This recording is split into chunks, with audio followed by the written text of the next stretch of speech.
오늘은 저희가 그 처음 이 사도행전의 시작부터 다시 한번 생각해 보고 싶은 부분이 하나 있습니다. 예수님이 승천하실 때 제자들 그 사도들은 사실 많이 아쉬워하는 듯한 분위기였죠. 예수님 지금 가시면은 이 나라는 언제 회복하십니까? 예수님 지금 가시면 우리는 어떻게 됩니까? 할 때 예수님께서 하나 약속을 하고 가십니다. 그 날에 내가 성령을 너에게 보낼 테니 오직 너희는 오직 성령이 너에게 임하시면 이라는 이 약속을 하고 예수님은 승천을 하십니다. 그래서 그 약속을 붙들고 그 예루살렘을 끝까지 떠나지 않으며 120명의 제자들이 그 12명의 사도들이 기도를 하고 있을 때 오순절에 성령이 임하죠. 이 성령이 임해서 감동을 받아 이 제자들이 이 사도들이 길거리에 나와서 선포하고 설교를 할 때 베드로의 설교를 우리는 2장에서 볼 수 있습니다. 특히 저는 베드로의 설교 중에 참 뜻깊은 하나의 고백이자 기억이 있다고 저는 생각을 합니다. 베드로는 예수가 주여 그리스도라고 선포를 하던 와중에 한 가지 구약의 말씀을 기억을 합니다. 그 말씀은 요엘서의 선지이자 예언이었죠. 하나님이 말씀하시기를 말세 2장 17절입니다. 말세에 내가 내 영을 모든 육체에게 부어주리니 너희의 자녀들은 예언할 것이요 너희의 젊은이들은 환상을 보고 너희의 늙은이들은 꿈을 꾸리라. 이것은 한때 예언이었습니다. 예언이기 때문에 먼 미래 언젠가는 추상적인 하루 이틀 모르는 그 날에 이 말이 이루어질 거라고 이스라엘 백성은 붙들고 믿고 기다렸습니다. 하지만 그 오순절에 성령이 임했을 때 베드로가 첫 번째로 기억한 이 말씀은 의미가 참으로 깊다고 저는 생각합니다. 그 첫 번째 의미는 베드로를 말합니다. 이 말세가 지금 오았다고 말했습니다. 그 우리가 기다리던 그 하나님의 영을 우리에게 부어주기를 기다리고 간절히 원했던 그 순간이 왔다고 베드로는 확신했습니다. 이 오순절의 성령은 그냥 온 게 아닙니다. 예수님의 말씀과 하나님의 약속이 동시에 이루어진 것이 이 오순절의 성령이라고 베드로는 고백을 하고 기억을 했습니다. 그렇지만 이 성령은 우리의 누림을 위함이 아니에요. 우리의 어떻게 보면 동반자가 아닌 오히려 우리에게 오심은 한 큰 이유를 가지고 옵니다. 이거를 보면 자녀들은 예언할 것이요 너희 젊은이들은 환상을 보고 너희 늙은이들은 꿈을 꾸리라 라고 말했습니다. 이것이 성령의 역사입니다. 그리고 누가는 이 성령의 역사를 정확하게 사도행전의 역사처럼 서술을 합니다. 그 사도들이 꿈을 꾸고 교회를 세우고 그 교회 속에서 그 젊은이들이 환상을 하며 이방인들에 향한 선교와 복음의 선포를 보게 되고 그 예언자들이 나아가 전도를 하며 그 땅끝까지 복음을 전하는 것을 사도행전을 통해서 우리는 확신할 수 있게 되었습니다.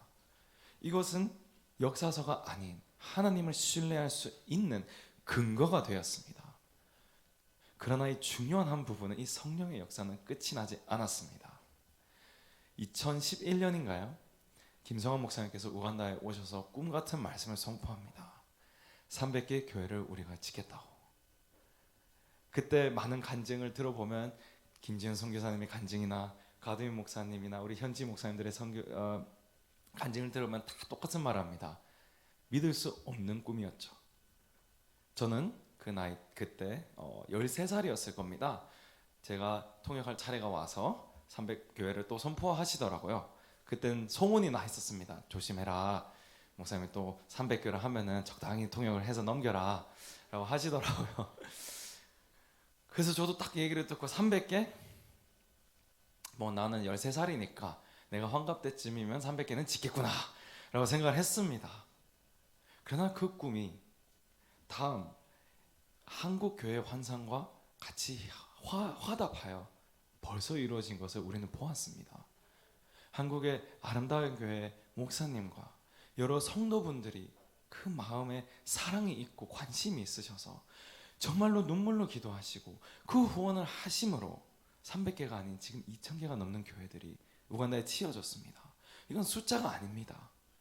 그 2000개의 교회에서 눈물로 기도하는 기독교인들은 하나님이 자신을 잊지 않았다고 고백을 하며 비웃던 그 마을의 사람들은 하나님이 살아계시다고 고백을 하고 있습니다. 이것은 이것은 성령의 역사입니다. 목사님의 꿈과 성도님들의 화답을 통하여서 이루었습니다. 하지만 성령의 역사에는 패턴이 아직 남아있죠. 그 남은 패턴의 마지막 부분은 청년입니다.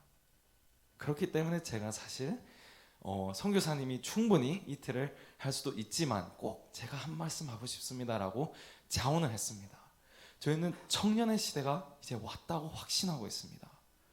목사님이 선포를 하였고 우리 성도님들이 화답을 하여 진행된 이 선교회 청년들 역시 동참을 할 시기라고 저는 지금 이 시기라고 확신을 하고 있습니다.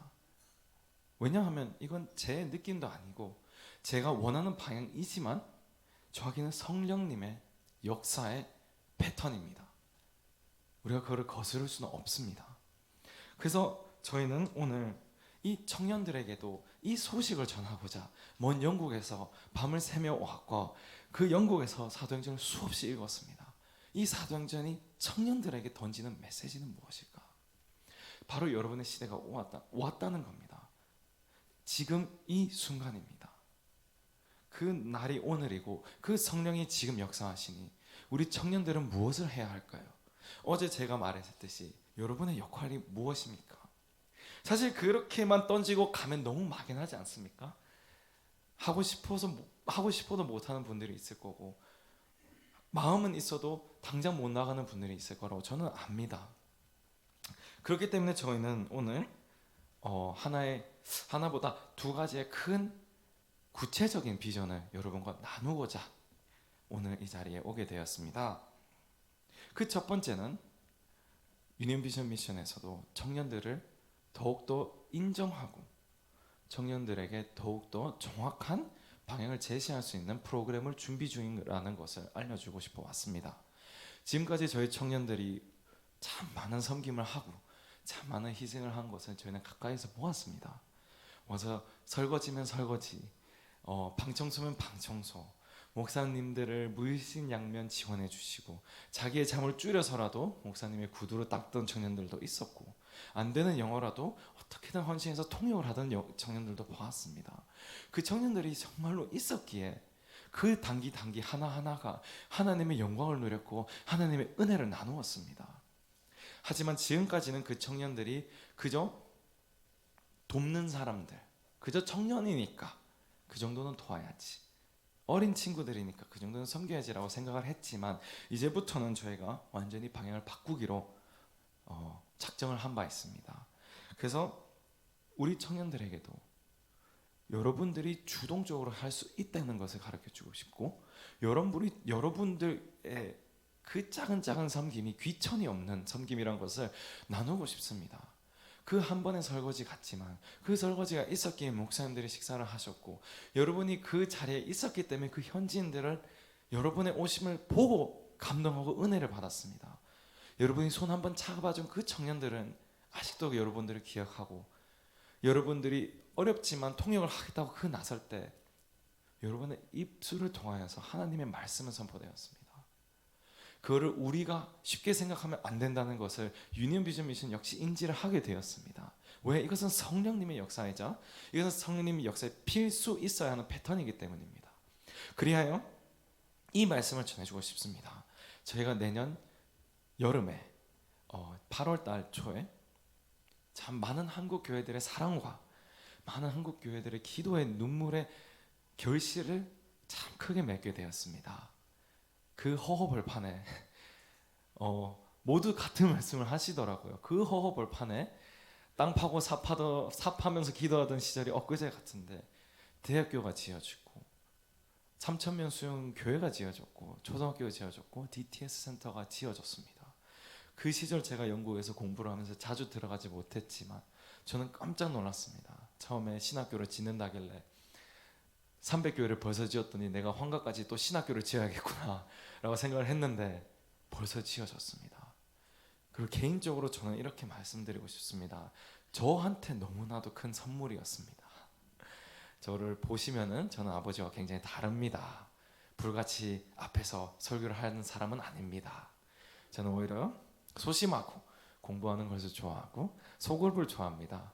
근데 여러분의 후원으로 신학교가 지어져서 제가 바라고 제가 잘할 수 있는 선교를 할 수 있는 이 환경을 마련해 주시면 개인적으로 저는 너무나도 먼저 감사를 드리고 싶습니다. 하지만 더 중요한 얘기는 이 개교식을 축복하기 위해서, 이 개교식의 은혜를 나누기 위해서 정말로 많은 단기 선교사님들과 우간다의 많은 성도님들이 같이 모이게 됩니다. 그런데 사실은 솔직하게 말씀드리면 저희가 일손이 너무 부족합니다. 저희가 아무리 준비를 해도 이 많은 인원을 수용할 수 있는 일손이 없고, 이 많은 선교사님들을 저희가 감당하고 섬길 수 있는 일손이 많이 부족합니다. 그렇기 때문에 오늘 저는 청년들에게 부탁하고 싶습니다. 저희를 와서 도와주십시오. 저희가 필요한 부분이 정말로 많습니다. 통역사들도 부족하고, 섬김이들도 부족하고, 인솔팀, 통신도 필요하고, 행정, 업무, 총무를 봐줄 사람도 많이 필요합니다. 근데 사실 어려운 일들은 아닙니다. 정말로 여러분들이 직장이나 학교의 동아리나 교회에서 청년부에서조차 해봤을 일들이 다입니다. 하지만 여러분들이 오시게 된다면 그 작고 쉬워 보이는 일들이 하나님의 크나큰 성령의 역사에 크나큰 일부가 될 수 있다는 것을 상기드리고 싶습니다. 여러분을 그냥 초청해서 힘들게 하고 싶은 게 아닙니다. 저희가 진짜 일손이 부족한 것도 맞지만 여러분과 같이 하고 싶기에, 여러분과 이 길을 같이 가고 싶기에 여러분들을 초청하고 싶습니다. 또한 제가 사실 며칠 전에 새샘교회에서 비슷한 말을 할 때 요 한 부분에 빠져서 참 안타까웠습니다. 빌립보서 4장을 제가 다시 한번 묵상하면서 이런 말이 있더라고요. 빌립보서 4장 17절에 내가 선물을 구함이 아니요 오직 너희에게 유익하도록 풍성한 열매를 구함이라. 또한 18절에 내가 풍족하니 이는 받으실 만한 향기로운 제물이요 하나님을 기쁘시게 한 것이라 라고 말합니다. 빌립보 교회는 로마에 투옥된 사도 바울에게 헌금과 물자를 전달합니다. 그거를 받은 바울이 마음에 감동이 있어서 빌립보서를 써서 회신을 하죠. 근데 이 회신의 내용의 끝에 바울은 이렇게 말합니다. 선물도 너무 고마운데 사실 내가 바라는 건 따로 있다고 합니다. 그것은 바로 첫 번째, 여러분의 유익이자 여러분의 풍성한 열매가 나는 더 바래진다고 말합니다. 그리고 더 나아가서 여러분이 나한테 준 이 헌금은 사도 바울에게 준 것이 아닌 향기로운 제물이 하나님을 기쁘시게 한 것이라고 합니다. 저희가 일손이 부족해져서 여러분을 찾아온 것이 사실은 맞지만 더 나아가서 이 말씀을 묵상해 보면 여러분의 그 작은 섬김이 하나님을 향한 향기로운 제물이요 하나님을 기쁘시게 하는 것이기 때문에 여러분을 찾아왔습니다. 저희 함께 우간다에서 같이 그 섬길 때, 설거지 하나하나 할 때, 그 차에서 인원수 하나하나 파악하는 그 행동조차도 하나님 보시기에는 향기로운 제물이요 그 기쁘시게 하는 섬김이라는 것을 저는 확신하게 되었습니다. 그래서 여러분들을 부르는 것은 고생 같이 하자고 부르는 게 아닙니다. 제가 억울해서 물귀신처럼 여러분을 끌고 데려가려고 하는 게 절대 아닙니다. 제가 해보니 이 많은 사역 없고 제가 한번 가보니 이것은 진정한 성령님의 하나님의 사역이더라. 멀리서 보지 마시고 우리 가서 제일 앞자리에서 같이 누리고 싶어서 오늘 청년들뿐 아니라 모든 성도님들께 이 소식을 전하러 왔습니다. 제가 지금 손길이 부족하고 큰 하나님의 역사를 우리의 부족한 일손 때문에 또 제약을 걸고 싶지 않습니다.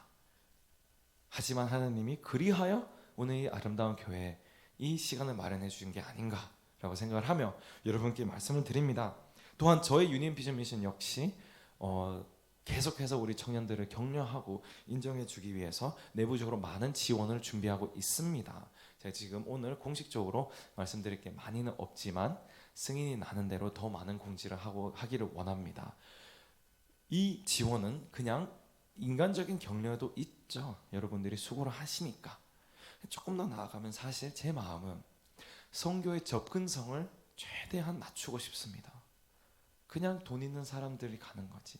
목사님들이니까 우리가 가는 게 맞지가 아니라 모든 개인이 올 수 있게끔, 심지어 청년들도 올 수 있게끔 세상의 많은 NGO들을 보면은 자원봉사자들이 올 수 있도록 많은 지원을 하죠. NGO도 그렇게 하는데 하나님의 사역에 가까이 가겠다는 청년들이 돈 때문에 못 오는 일이 없도록 저희 역시 많은 방면을 검토 중입니다. 이 부분이 정리가 되면은 꼭 다음 기회에 공지를 하도록 하겠습니다. 하지만 우리 청년들은 이것을 알고 기쁨은 마음으로 하나님을 섬길 수 있다는 이 기회가 값지다는 것을 알고 꼭 이번 여름에 같이 한번 동역을 하고 싶습니다. 더 이상 그냥 단기 선교사님이 아니라 우리의 동역자 되시는 섬김이들이 되어서 우간다 땅에서 꼭 같이 만나고 싶습니다. 꼭 그럴 수 있으면 좋겠습니다. 또한 2017년에 저희 DTS 선교센터가 완공이 되므로 여러분들이 한 번 더 오실 것을 저는 많이 들었습니다. 저희 역시 그 날을 굉장히 고대하며 많은 준비를 하고 있습니다. 똑같은 맥락입니다. 오셔서 하나님의 일하시는 것을 가까이에서 보고 이 하나님이 살아 계신다는 것을 한 번 더 확신하고, 꼭 우간다는 아니지만 한국에서도 여러분이 성령님의 사역을 해야 한다는 것을 한 번 더 확신드리고 싶습니다. 여러분은 그런 사람들이라는 것을 한 번 더 상기드리고 싶습니다.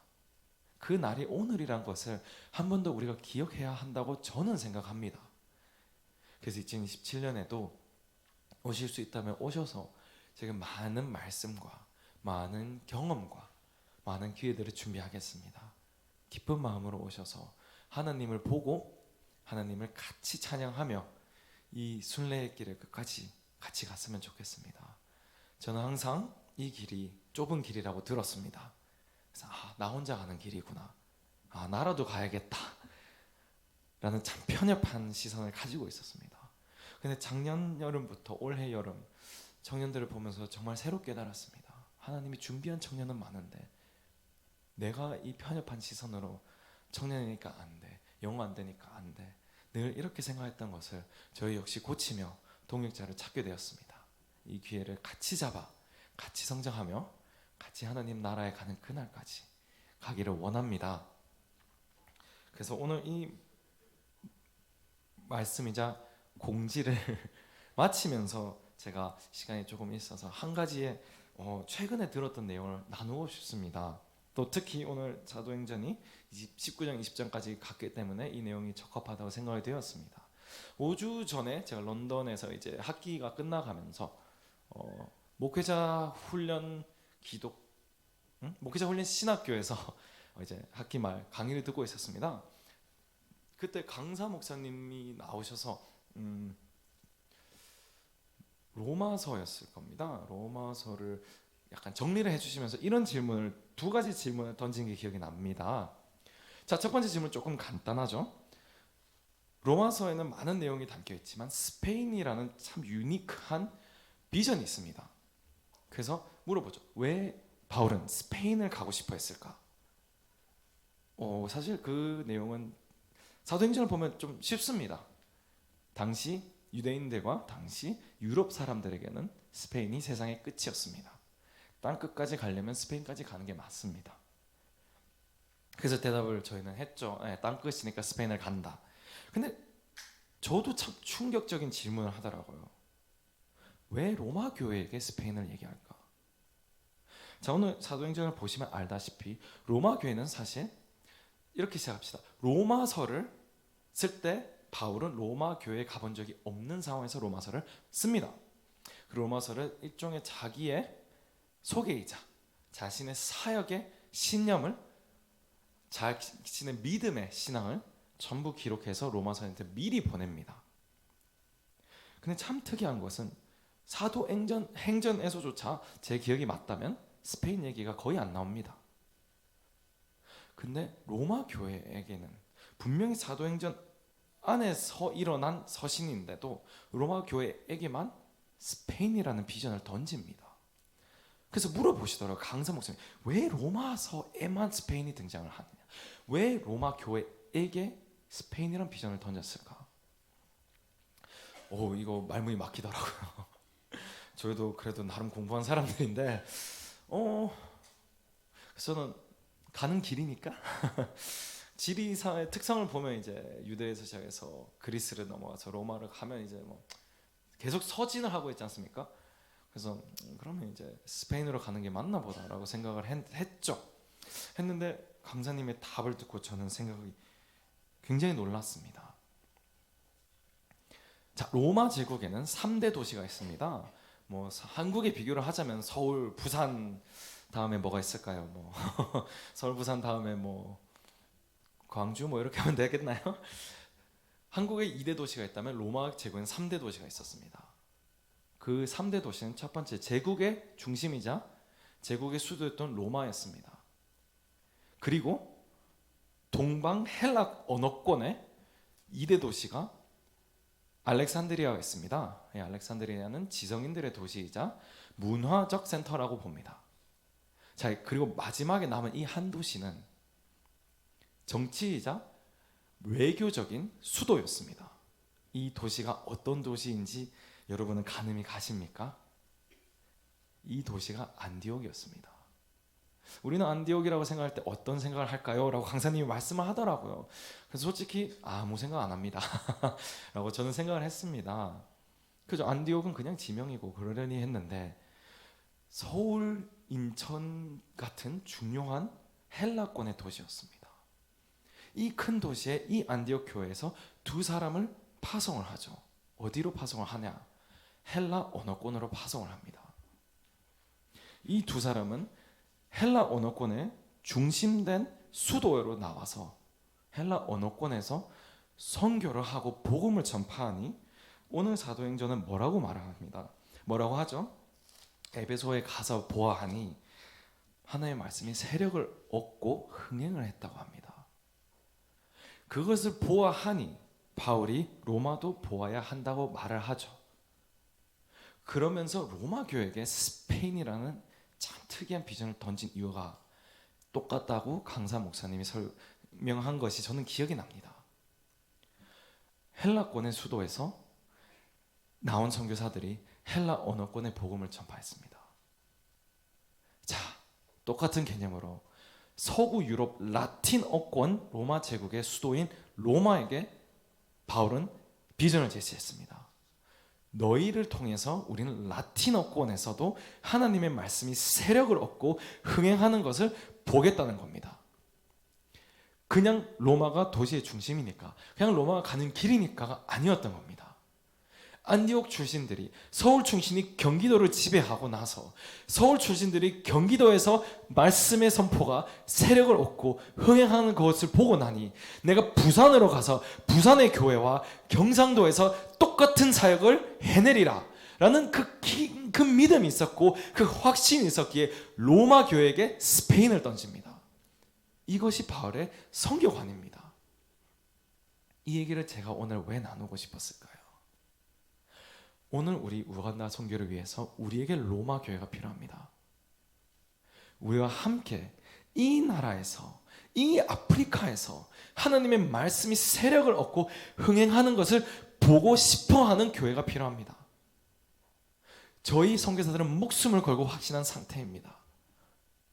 이제는 같이 갈 교회를 찾고 있습니다. 저는 목사님보다 한참 어릴 수밖에 없죠. 아들이니까. 저는 나와 함께 갈 이 세대의 청년들을 찾으러 이 교회에 왔습니다. 솔직히 또 말하면 인간적으로도 두렵고 외롭습니다. 그러나 말씀을 보면서 느꼈던 건 내가 두려워서, 내가 외로워서 동역자를 찾는 게 아니라 나는 확신하기 때문에 동역자를 찾고 있습니다. 바울이 로마에게 스페인을 던지든지 여러분에게 우간다를 던지러 오늘 왔습니다. 저희는 가서 말씀의 세력과 흥행을 보고 있습니다. 현재 진행형입니다. 그렇다면 이것을 섬길 수 있는, 이 사역을 섬길 수 있는 교회를 찾아야 되지 않겠습니까? 왜 한국이 적합할까요? 많은 이유가 있더라고요. 한국 사람과 우간다 사람은 꽤나 비슷합니다. 정이 많고 문화권이 비슷하고 한국 사람들이 우간다에 와서 춤추는 모습을 보면서 깜짝 놀랐습니다. 너무나도 갈망을 하며 그 기뻐하는 것을 판단하지 않고 오히려 배우려는 한국 사람들입니다. 그렇기 때문에 오늘 저희는 한국의 아름다운 교회에 왔습니다. 그리고 오늘 아름다운 교회에게 바울이 던지듯이 던지고 싶습니다. 우간다 선교, 동아프리카 선교를 유니온 비전 미션을 통한 우간다의 말씀의 흥행과 세력을 던지고 싶습니다. 이것이 궁금하시면, 이것이 알고 싶으시면, 이것을 보고 싶으시면 누구든지 저희와 함께 가기를 소망합니다. 특히 우리 청년들이 멀게만 느껴지셨다면, 그 일면식도 없던 로마 교회에게 바울은 너희를 통해서 서유럽이 복음화해야 된다는 자신감을 가지고 던지듯이, 우간다에 안 와보신 분도 있겠고 저를 처음 보신 분도 있겠지만 분명히 오늘날 성령이 역사하시기 때문에 우리 청년들이 나서야 된다고 알기 때문에 저는 이 자리에 와서 여러분 앞에서 담대히 무한나를 나누고 싶었습니다. 그래서 꼭 여러분들 기도하시면서 진지하게 생각을 해보셨으면 좋겠습니다. 우리 다음 내년 여름 선교에 도와주시는 것도 많이 저희가 필요하고, 2027년도에 TTS가 오픈을 했을 때 오셔서 같이 은혜를 나누는 것도 저희가 너무 갈망하고 있습니다.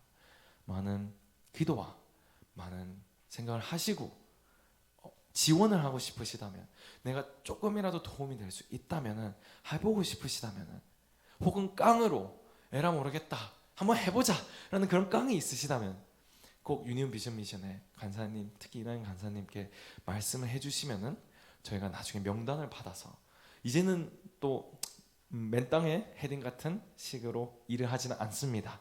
제가 와서 오리엔테이션과 인수인계와 매뉴얼 등등을 작성하여서 같이 훈련하고 같이 갈망하고 같이 이루어내는 선교를 하고 싶습니다. 꼭 많은 관심 부탁드리고 많은 지원 기도해 보겠습니다. 감사합니다.